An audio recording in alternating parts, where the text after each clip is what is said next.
Hi, I'm Robert Martin, Associate Professor of Church Leadership and Practical Theology at St. Paul's School of Theology in Kansas City, Missouri. I'm very happy to be part of the Holston Annual Conference Adult Ministries event.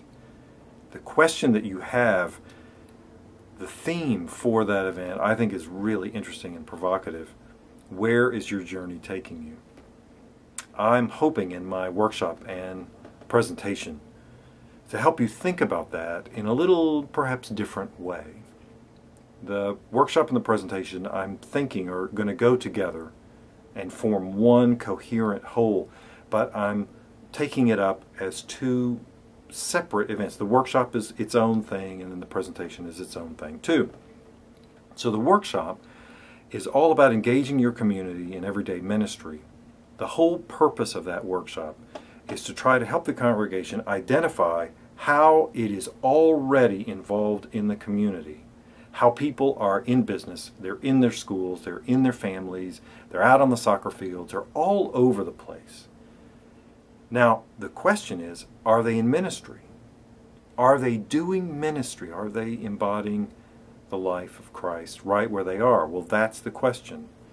And so what we need to do is to try to help them, to support, motivate, and equip them to do ministry in their homes, in their schools, in their business, wherever they are. So that's the workshop, is to help people identify what they're doing, where they are, and to help them understand that as ministry and then to practice it as ministry. Now the presentation later on is all about how to help your congregation become a crucible of spiritual vitality that does indeed motivate, support, and equip people to go out and do ministry. A lot of times as we think about the congregation, we think about it in terms of what the congregation as a whole does. We have activities, we have programs, we do this and that as a congregation, and a lot of times what we do isn't all that spiritually enriching. We've done the same thing over and over and over for years and years and years, and it just has petered out in its spiritual vitality.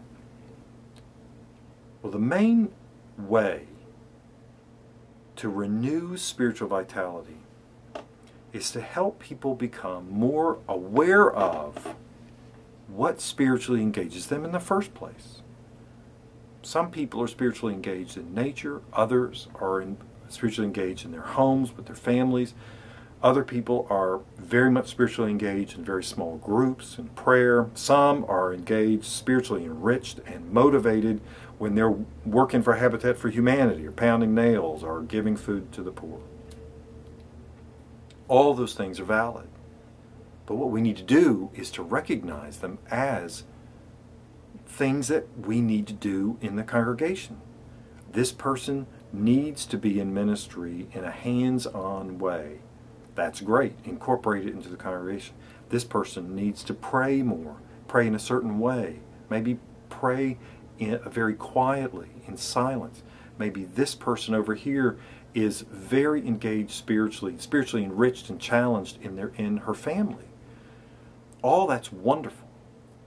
And so how can we bring those experiences into the congregation so that we can help the congregation itself in our choirs, in our Sunday school classes, Bible studies, and even in our worship service? How can we incorporate those kinds of spiritually enriching activities into the congregation so it can motivate, support, and equip people to do ministry wherever they are? So that's what we're trying to do. That's how we're going to try to answer the question, where is your journey taking you? The question is, what is your spiritual journey? What makes it your journey spiritual? And how can we incorporate it into a common life in our congregation? That's what we're going to do, and I look forward to being with you in the Holston Annual Conference Adult Ministries event. Until then, go in God's grace.